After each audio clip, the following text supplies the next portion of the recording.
Oke, teman-teman semua, welcome back to my YouTube channel again. A'udzubillahi minasyaitonirrajim. Bismillahirrahmanirrahim. Assalamualaikum warahmatullahi wabarakatuh. Alhamdulillahirrabbilalamin, teman-teman semua. Alhamdulillahirrabbilalamin. Assalatu wassalamu ala asrafil anbiya wal mursalin wa ala alihi washabihi ajma'in amma ba'd. Rabbi shrah li sadri wa yassir li amri wa hlul 'uqdatam min lisani yafqahu qawli. Rabbana atina min ladunka rahmah wa hayyi' lana min amrina rasyada. Allahumma sholli wa sallim ala sayyidina Muhammad wa ala ali sayyidina Muhammad kama shallaita ala sayyidina Ibrahim wa ala ali sayyidina Ibrahim wa barik ala sayyidina Muhammad wa ala ali sayyidina Muhammad kama barakta ala sayyidina Ibrahim wa ala ali sayyidina Ibrahim fil alamin innaka Hamidum Majid. Alhamdulillah teman-temanku semua yang dirahmati oleh Allah SWT, puji dan syukur tentu saja harus wajib dan senantiasa harus selalu terkumandangkan ya kepada Allah Subhanahu wa taala tentunya, dan puji dan syukur itu tidak lain adalah karena atas segala rahmat, berkah, rizki, ridho, karunia serta segala-gala hal dan kekuatan yang telah diberikan olehnya kepada kita sehingga kita bisa sampai berada di tempat ini, di room Zoom ini. Kalau di sini mah ya teman-teman nontonnya nanti di YouTube ya, di YouTube. Semoga semua dalam keadaan sehat walafiat dan teman-teman semua menjadi orang-orang yang senantiasa dilindungi oleh Allah Subhanahu wa taala. Amin ya rabbal alamin. Salawat, salam serta curahan limpah kasih sayang kita mari kita berikan kepada Rasulullah SAW ya. Tidak lain tidak bukan adalah karena perjuangannya yang telah menebarkan Islam sejauh ini sampai di titik ini. Semoga salam tersebut tercurah juga kepada keluarganya, sahabatnya, tabi-tabiinnya, dan semoga sampai ya kepada kita selaku umatnya hingga akhir zaman nanti, yang kita selalu menambahkan kekuatan untuk selalu menerima ajaran-ajarannya. Amin ya robbal alamin. Oke teman-teman semua, setelah beberapa hari, nggak beberapa hari, baru kemarin ya, ini diuploadnya baru hari ini. Pas minggu kemarin itu ada tetangga saya meninggal in an accident. Jadi itu juga pas lagi subuh-subuh. Jadi saya harus ngurus dulu jenazahnya dan kita ada berhalangan hadir gitu ya. Untuk minggu kemarin itu kan kita belajar tentang tanda-tanda kiamat kecil ya teman-teman. Dalam tanda-tanda kiamat kecil, sekali lagi anak-anakku semua, tanda-tanda kiamat kecil itu adalah tanda di mana kiamat itu mendekati tanda-tanda kiamat besar. Itu yang pertama yang harus teman-teman ketahui. Jadi tanda-tanda kiamat kecil itu dia sudah terjadi semenjak kapan? Semenjak Rasulullah SAW wafat. Nah, semenjak Rasul SAW wafat. Bentar, gimana caranya? Oke. Nah, tanda-tanda kiamat kecil ya, dia datang sebelum kiamat dengan waktu yang relatif lama. Jadi kalau misalnya teman-teman nanya, apa sih bedanya kiamat kecil, kiamat besar? Kiamat kecil itu dia tanda-tanda yang relatif lama. Itu kalau misalnya kita hitung itu kan dari zamannya Rasulullah SAW itu dari 1.500 tahun yang lalu sampai sekarang itu tanda-tandanya masih tetap ada. Ya, seperti dicabutnya ilmu, dominannya kebodohan, orang berlomba-lomba dalam keburukan, mereka meminum-minum khamar, zina sudah merajalela dan lain sebagainya. Dari data-data riset itu kan kita tahu ya, 60% remaja di Indonesia mereka pernah melaksanakan atau melakukan hubungan seks di luar nikah. Disebabkan oleh apa? Dia disebabkan oleh kebodohan-kebodohan yang terjadi pada hari kiamat, pada tanda-tanda hari kiamat ini, menjelang hari kiamat. Dan karena kebodohan manusia, ya, kita sudah nggak perlu menutup mata lagi lah. Kita mungkin ya, saya tidak tahu itu mah bagian Anda, tapi saya selalu berdoa bahwa Anda selalu dilindungi oleh Allah dari kemaksiatan. Kita mungkin adalah orang-orang yang terselamatkan dari perzinahan itu gitu, yang belum pernah mencicipi zina sama sekali gitu. Kita mungkin adalah orang-orang yang belum pernah gitu sama sekali mencicipi zina dan berada dalam ruang lingkup zina gitu. Hanya saja teman-teman kita yang lain itu adalah golongan dari orang-orang yang sudah pernah merasakan hal tersebut. Ya. Hal ini disebabkan karena apa? Tentu yang pertama memang karena takdir berkata demikian, yang kedua karena sebagai tanda bahwa lunturnya dan dicabutnya ilmu, merajalela kebodohan di antara orang-orang itu. Di zamannya Nabi Lut itu kan cuma homo doang ya, kaum Sodom itu homo doang gitu. Tapi sampai di zaman sekarang, baru di zaman sekarang ya di tahun abad ke-20-an ditemukanlah adanya lesbian, biseksual, transgender, LGBT, lesbian, gay, biseksual, transgender, queer, terus apa sih yang kelamin netral itu, ya Allah astagfirullahaladzim, dah ada macam-macam aja gitu orang-orang. Apa sih namanya? Non binary dan lain sebagainya.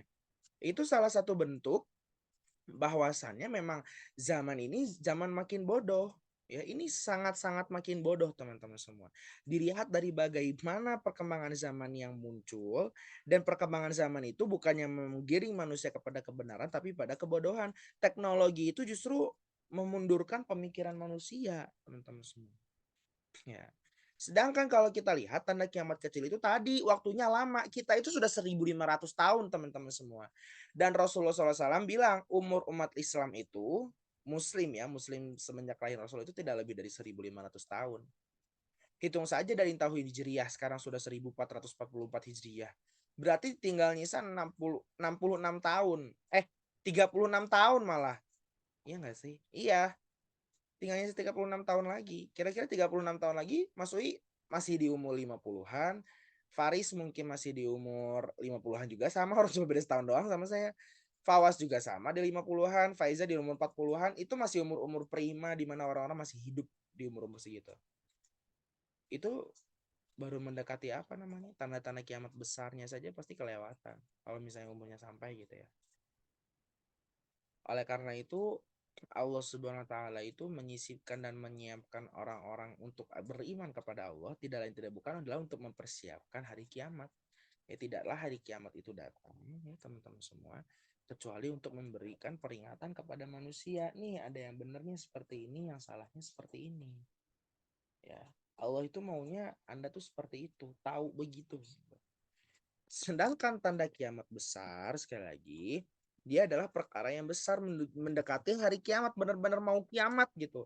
Kiamat itu kalau tanda-tanda besarnya udah muncul berarti nggak akan lama lagi gitu, nggak akan nunggu berpuluh-puluh tahun, ratusan tahun lagi, itu nggak perlu lagi. Ya, dan tanda-tanda kiamat besar inilah yang akan mengubah hidup manusia. Sangat-sangat mengubah hidup manusia. Manusia akan hidup kembali ke zaman yang awal.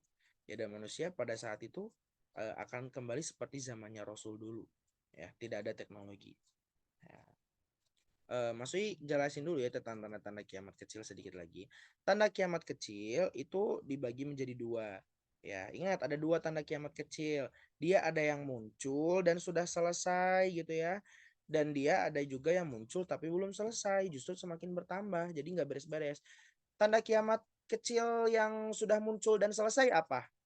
Sudah muncul Rasul terakhir yaitu Nabi Muhammad SAW, dan sudah selesai juga utusan yang terakhir itu Rasulullah SAW sudah meninggal 1.500 tahun yang lalu. Ya, itu salah satunya yang sudah muncul dan dia sudah selesai. Sedangkan tanda kiamat yang besar, tanda kiamat kecil yang besar gitu ya, maksudnya dia udah muncul dan masih bertambah gitu, terus-terusan ada gitu. Adalah tersia-sianya amanah, orang-orang pada bodoh gitu ya, merebaknya perzinahan, pembunuhan itu kan sampai sekarang masih terus bertambah gitu.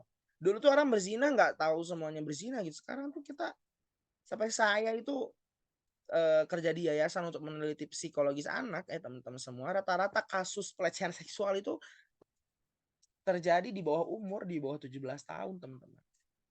Yang paling ngeri itu kasus pelecehan seksual di anak SD. Saya pernah nangani kasusnya. Dan itu nggak sekali sih, ada beberapa kali. Teman saya pernah kena pelecehan, teman saya adalah pelaku pelecehan. Teman, ya berarti namanya teman tuh kenal, sering ngobrol. Nah, saya bukannya nggak nyangka, saya nyangka tapi nggak mungkin kan. Kalau misalnya saya nyangka tiba-tiba nuduh dia tanpa bukti kayak kamu itu ini ya apa namanya pelaku pelecehan seksual, nggak mungkin kan ya. Ternyata lama kelamaan saya berdoa kepada Allah minta diungkapkan, alhamdulillah terungkap juga. Walaupun pada akhirnya apa namanya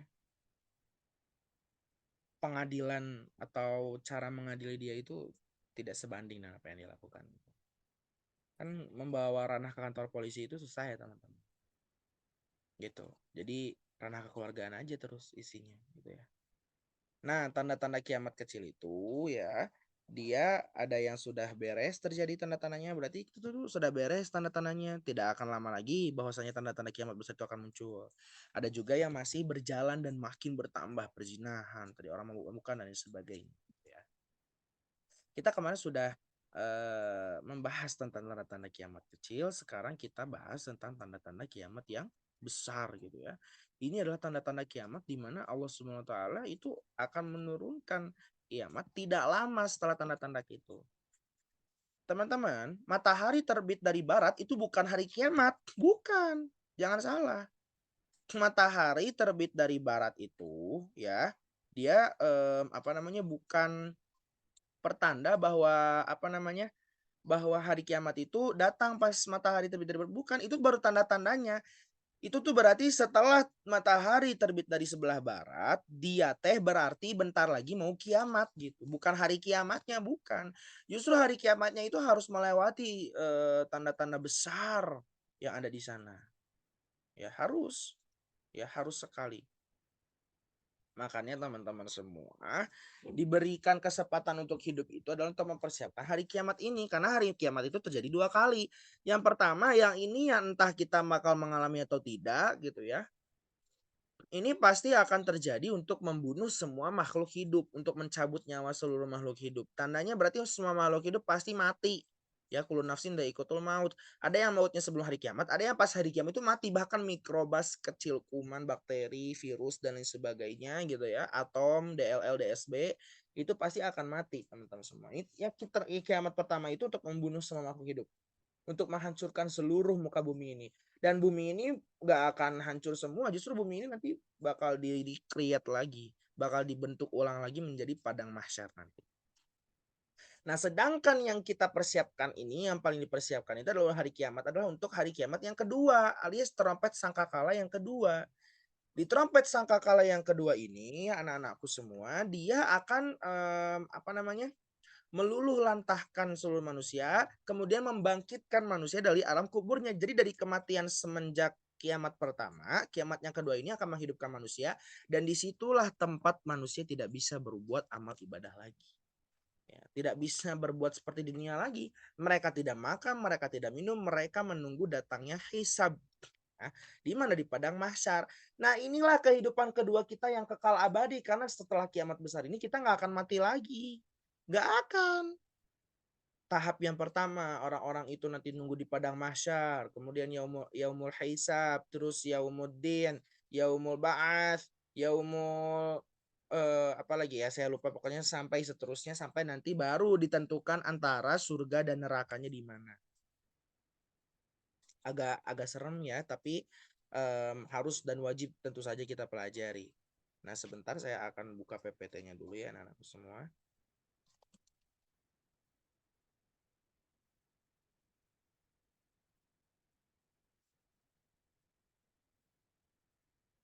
Bentar ya.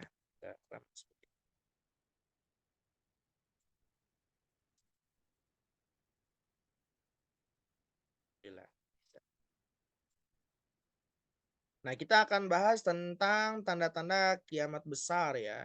Sekali lagi, kalau misalnya kiamat besar itu datang, berarti tandanya ya apa namanya? Kiamat itu tinggal beberapa waktu saja menunggunya, nggak akan lama lagi gitu ya. Share screen, share screen, share screen. Ini saya jelaskan secara kasar, nanti untuk lebih lanjutnya di pertemuan selanjutnya ya, karena memang panjang penjelasan tentang kiamat itu. Nah, perhatikan di sini. Rasulullah Shallallahu Alaihi Wasallam bersabda, sesungguhnya kiamat itu tidak akan terjadi sebelum kamu melihat 10 tanda. 10 tanda itu apa aja, Mas? 10 tanda itu yang pertama adalah asap yang berasal dari dukhan. Di Quran surat Dukhan, Allah Subhanahu wa taala berfirman, dan tunggulah ketika asap-asap itu atau awan-awan hitam itu datang menyelimuti seluruh muka bumi. Pada saat itu manusia lari ketakutan.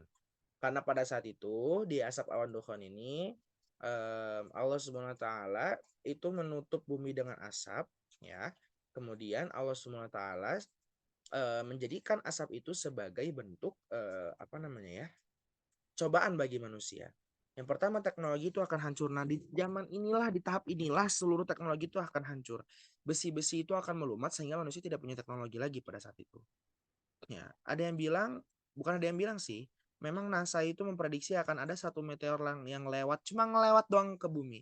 Tapi efeknya dia akan menimbulkan salah satu medan magnetik yang besar, teman-teman semua. Ini ada artikelnya, Anda bisa baca dan cari sendiri. Ya. Dan awan dukhon ini dia menjadi cobaan bagi manusia. Cobaan bagi orang muslim, awan dukhon ini hanya sekedar ya menjadi batuk, demam gitu ya. Kalau orang-orang muslim yang taat, tapi bagi orang-orang yang kafir dia akan melemahkan kulit sehingga kulitnya itu melepuh, teman-teman semua. Kulitnya itu jadi melepuh. Dan pada saat itu bumi akan tertutup oleh awan dukhon selama 40 hari 40 malam. Jadi manusia akan kembali menggunakan api sebagai pencahayaan. Dan disitulah manusia akan mulai kelaparan. Sehingga pada saat itu saudara membunuh saudaranya karena ingin mencari makanan dan ingin berebut tentang makanan itu. Makanya ujian yang kedua itu Dajjal. Dajjal itu datang untuk memberikan maslahat yang buruk kepada manusia. Dia menjadi fitnah ya ketika datang di muka bumi ini. Nah, makanya ketika udah mah habis awan dukhon itu datang kita kelaparan, Dajjal datang. Dajjal datang bawa makanan yang banyak, pengikut-pengikutnya kaya raya semua. Dijanjikan kaya raya dan memang langsung kaya raya orang yang menyembah Dajjal itu. Kan Anda tahu Illuminati ya. Bagaimana artis-artis besar itu menyembah Dajjal. Ya. Dan Dajjal itu nanti membawa fitnah bagi manusia. Orang yang kelaparan suruh menyembah Dajjal jadi kenyang. Ya orang-orang bisa saja menyembah Dajjal hanya karena makanan dan makan banyak. Makanya, Mas, berarti makanan kita sebagai umat muslim apa di waktu itu? Makanan kita adalah zikir. Ya, makanan bagi orang muslim pada saat itu adalah zikir. Subhanallah walhamdulillah wala ilaha illallah wallahu akbar wala haula wala quwata illa billah. Nanti saya jelaskan lagi di next week. Sekarang saya jelaskan dulu semuanya secara gamblang 10 tanda besar ini. Binatang melata di bumi. Ya, binatang melata di bumi ini adalah dabbatul ard. Ya, dia nanti ada muncul hewan di muka bumi ini dari dalam tanah, hewan melata, kemudian dia membawa cincinnya Nabi Sulaiman dan tongkatnya Nabi Musa.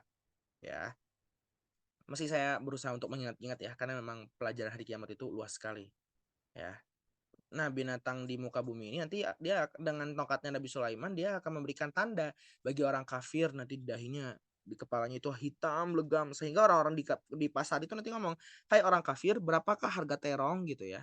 Sampai seperti itu nanti. Nanti orang muslim itu wajahnya akan bercahaya. Kemudian terbitnya matahari di sebelah barat. Jadi terbit matahari di sebelah barat. Pada saat itu bumi akan mengalami 3 malam berturut-turut. Karena bumi mengalami rotasi yang berbeda. Kemudian turun Nabi Isa, ya baru turun Nabi Isa pada saat itu untuk membunuh Dajjal. Kemudian keluarnya Ya'juj dan Ma'juj, ya. Kemudian ada gerhana dari timur, barat, dan jazirah Arab. Ya, jadi gerhananya berturut-turut, gerhana dari timur, gerhana dari barat, kemudian gerhana di jazirah Arab gitu ya. Nah, di turunnya Nabi Isa nanti untuk membunuh membunuh Dajjal, maaf ya. Turunnya Nabi Isa itu nanti untuk membunuh Dajjal, sedangkan kalau Ya'juj dan Ma'juj itu nanti akan membuat manusia lari dari Ya'juj dan Ma'juj. Bahkan Nabi Isa pun nanti akan berlindung. Dan tepat berlindung di muka bumi pada saat itu hanya di Jabal Tur ya, di Bukit Tursina saja. Ya. Dan Ya'juj dan Ma'juj ini jadi fitnah besar lagi bagi manusia. Karena populasinya bahkan jauh lebih besar daripada manusia, teman-teman. Kemudian keluarnya api dari kota Yaman yang menghalau manusia ke tempat penggiringan mereka. Jadi dari Yaman keluar api yang sangat besar, manusia berlari-lari, ya berbondong-bondong digiring ke dalam satu tempat. Nah, disitulah nanti akan muncul kehancuran di muka bumi ini ya teman-teman.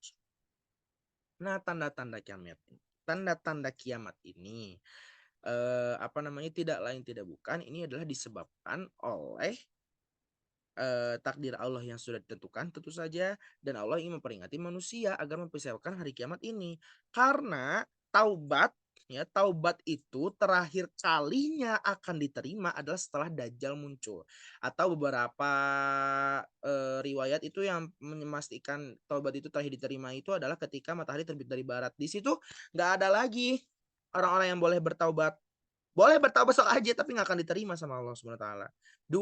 Dua waktu yang akan menghentikan manusia dari taubatnya sehingga taubatnya tidak diterima dari Allah. Yang pertama ketika taubat manusia itu sampai pada kerongkongan. Artinya pas sakaratul maut orang taubat itu udah nggak bisa lagi.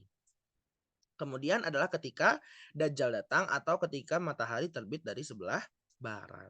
Ya di situ orang nggak bisa taubat lagi. Nah, hari kiamat itu anak-anakku semua diperuntukkan agar manusia itu mempersiapkan selama masa hidupnya. Jadi memang hidup kita ini tuh untuk hari kiamat nanti. Ya, hari kiamat itu nanti keputusannya gimana nih sama Allah? Apakah kita jadi beriman atau tidak? Kita pasti mengandai-andai agar kita nggak ngelewati hari kiamat ya pasti serem banget gitu. Ada awan dukhon, ada dajjal, gak ada teknologi gitu ya. Matahari terbit dari sebelah barat. Wah, udah aneh-aneh banget lah pokoknya mah. Kita disuruh berperang dan sebagainya. Tapi kita tidak akan tahu kapan kiamat ini datang dan pasti kiamat ini tidak akan lama lagi. Bahkan Ustaz Abdul Somad itu pernah bilang sekali kayak gini. Kiamat itu nggak akan lebih dari 10 tahun lagi. Berdasarkan apa yang terjadi, bukan dia meramal ya, berdasarkan apa terjadi gitu. Tanda-tanda kiamat kecilnya itu sudah besar. Seperti itu anak-anakku semua. Nah, nanti kita akan lanjut di minggu selanjutnya karena ini berat banget bahasannya. Teman-teman wajib tahu, tapi inilah secara kasarnya tanda-tanda kiamat besar. Kalau ada yang mau ditanyain langsung saja di grup chat ya teman-teman semua. Itu saja untuk pertemuan hari ini.